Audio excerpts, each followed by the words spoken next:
Hola, buenas. Las siguientes respuestas fueron otorgadas por la diputada Sandra Nedov Rodríguez. Buenas noches, señores y señoras televidentes. Hoy nos encontramos en el informativo Edición Central para hablar con el diputado Miguel Ángel Cardoso. Buenas noches, diputado. Sea usted bienvenido. A continuación, le vamos a hacer una serie de preguntas. La primera, ¿cuál es la diferencia entre lo que la gente cree que ocupa la mayor parte de su tiempo y lo que realmente lo hace? Porque se suele pensar que los diputados pasan todo el tiempo en la Cámara. La gente imagina que un diputado está todo el día en el estrado dando discursos. La realidad es muy diferente y me parece importante contarlo con honestidad. Los lunes tenemos reunión de equipo, planificamos la semana con los asesores, revisamos proyectos, definimos prioridades. Los martes y miércoles participo de 2 comisiones, Derecho Humano y Población y Desarrollo, donde se hace gran parte del trabajo real. Se estudian los proyectos, se estudian especialistas, se negocia con otros legisladores antes de que llegue al plenario. El plenario de la Cámara sesiona a las 16 horas, pero funciona del 1 al 18 de cada mes, no todos los días del año como mucha gente cree. El resto del tiempo, que es mucho, está en el territorio, en el barrio, en centros comunitarios, reuniéndome con vecinos y organizaciones, porque creo que las leyes se hacen bien cuando uno entiende primero cómo vive la gente. Eso no aparece en ningún canal de televisión, pero es la parte que más sentido le da al trabajo. Muy buena su respuesta. Ahora pasemos a la siguiente pregunta. Si es que alguna vez ha ocurrido, ¿qué conversación con un ciudadano común le ha hecho replantearse una postura política? Una conversación que llevo conmigo mismo de hace más de 20 años y sigue siendo una brújula para mí. En 2005, con una presentación de CEPAL sobre inversión del Estado en un territorio, una vecina levantó la mano y preguntó algo parecido sobre algo que pareció simple pero era devastadoramente preciso. Si el Estado está interviniendo tanto, ¿por qué todo esto no se nota en la vida de la gente? Esa pregunta me obligó a repensar algo que yo daba por sentado. No alcanzaba con invertir, ni siquiera con invertir bien dentro de cada área. El problema es cuando cada organismo trabaja por su propio carril, con su propio presupuesto, sin coordinarse con los demás. Los recursos se duplican, se contradicen o simplemente no llegan a la forma coherente al que los necesita. Desde ese momento tengo una convicción muy clara.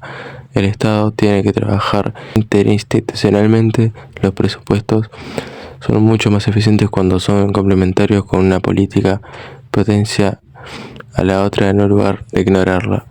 No es solo una cuestión técnica, es una cuestión de respeto hacia la gente que financia ese Estado con sus impuestos. Imagino que en su carrera ha recibido una variedad de críticas, de la oposición, quizás de su propio partido también. ¿Cuál de estas ha sido la más importante que le ha hecho reflexionar sobre su carrera política? La crítica más válida que recibo y que comparto es que como sistema político no hemos sabido explicarle bien a la ciudadanía cómo funciona realmente el Estado, quién hace qué le compete a un diputado, qué le compete a un intendente y que al poder ejecutivo. Eso genera una frustración legítima, la gente ve un problema, acude al representante que conoce y cuando ese representante no puede resolverlo porque no es su competencia, la lectura es que no quiso, que no le importó, que falló, y no siempre es así. Una parte importante de la crítica que recibimos a los legisladores viene de esa brecha. La gente nos pide cosas que no están en nuestras manos y nosotros no hemos hecho suficiente para explicar con claridad cuáles son nuestras herramientas reales y cuáles no. Eso me genera una responsabilidad concreta. No alcanza con trabajar bien, hay que trabajar también en educación cívica, en acercarte a la gente de una comprensión más real cómo funciona el Estado. Cuando la ciudadanía entiende mejor el sistema puede exigir mejor y eso nos hace mejores a todos. Última pregunta. ¿Qué es lo que usted cree que diferencia a su partido político del resto? Lo que realmente nos diferencia no es un programa ni un eslogan, es desde donde miramos los problemas. Eso tiene nombre: conciencia de clase. Nuestra fuerza política siempre priorizó al que menos tiene, al más vulnerable, no como discurso ni como criterio real a la hora de decidir. Cuando hay que elegir entre intereses que compiten, la pregunta que nos ordena siempre es la misma: ¿quién necesita más esta política? ¿Quién tiene menos herramientas para defenderse solo? Militamos por el interés colectivo, eso nos distingue de divisiones donde el Estado exige para acompañar al que ya tiene recursos, donde el mercado resuelve lo que la política no quiere asumir. Nosotros creemos que hay desigualdades que solo corrigen con decisiones políticas, con presupuesto y con presencia del Estado, donde el mercado no llega o directamente abandona. Hola, buenas tardes, señora diputada Sandra Nedov Rodríguez. Hoy queríamos realizar las siguientes preguntas. ¿Qué pesa más en una votación? ¿La opinión de los ciudadanos, la del partido o la convicción personal? Para mí no hay duda, pesa más la convicción personal. El partido te da marco, coherencia colectiva, historia, y eso tiene valor. Pero si en el momento de votar no está primero lo que uno genuinamente cree que es justo, entonces la representación se vacía de sentido. Yo soy militante de izquierda por convicción, no por pertenencia. No llegué a esta fuerza política porque me convenía o porque era la opción disponible. Llegué porque comparto una forma de ver el mundo. Creo en la igualdad, creo que el Estado tiene que estar del lado de los que menos tienen, creo en el interés colectivo por encima del individual. Eso es lo que me mueve cuando voto, cuando presento un proyecto, cuando defiendo una postura en comisión. Cuando la opinión del partido o la coyuntura política coinciden en esa convicción, todo fluye. Cuando no coinciden, la convicción es lo que prevalece. Así entiendo yo la militancia. ¿Cree que los jóvenes se sienten representados por los partidos tradicionales? ¿Por qué? Sinceramente creo que no, y no es culpa de los jóvenes, es responsabilidad nuestra. Son tiempos diferentes, la forma de comunicarse cambió, los problemas que les quitan el sueño cambiaron, y la manera en la que se organizan y participan también cambió. Pero los partidos tradicionales muchas veces seguimos funcionando con las mismas estructuras, los mismos formatos y los mismos ritmos de siempre. Esa brecha es real y sería deshonesto negarla. Lo que me parece clave es que no se trata solo de poner caras jóvenes en las listas o abrir cuentas en redes sociales. Se trata de algo más profundo, el espacio real que les damos para que sean escuchados, para que incidan, para que sus preguntas y sus urgencias modifiquen efectivamente lo que hacemos. Cuando un joven siente que puede entrar a un espacio político y que su voz cambia algo, se queda. Cuando siente que lo convocan para aplaudir o para hacer bulto, se va, y tiene razón en irse. La renovación de la política depende en gran medida de nuestra capacidad de corrernos y hacer lugar de verdad. ¿Alguna vez estuvo en desacuerdo con una decisión de su partido? ¿Cómo lo manejó? Sí, claro que tuve desacuerdos. Quien diga que nunca los tuvo o no está siendo honesto o no participa activamente de la vida interna de su espacio político.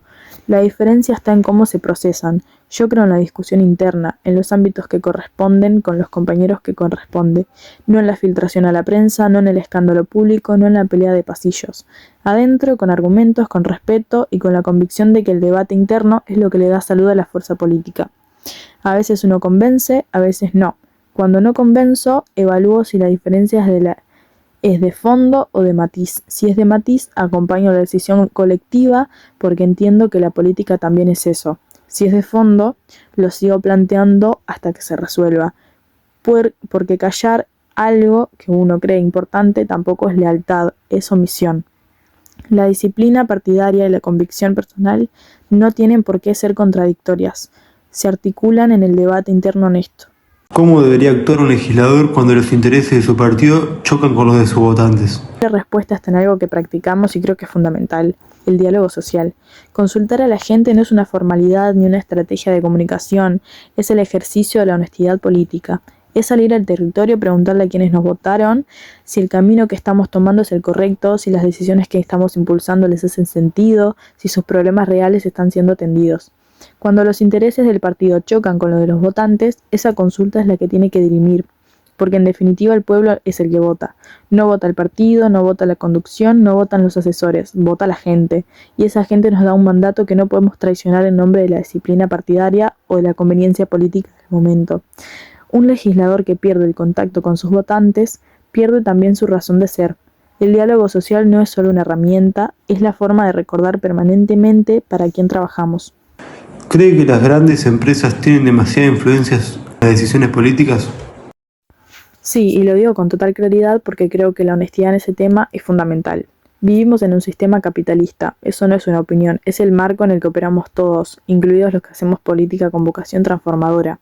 Y mientras no tengamos las condiciones objetivas y subjetivas para cambiar ese sistema, tenemos que ser muy lúcidos respecto a cómo incide en lo que hacemos. Las grandes empresas tienen influencia en las decisiones políticas más de lo que nos gustaría. Esa influencia no siempre es grosera ni visible.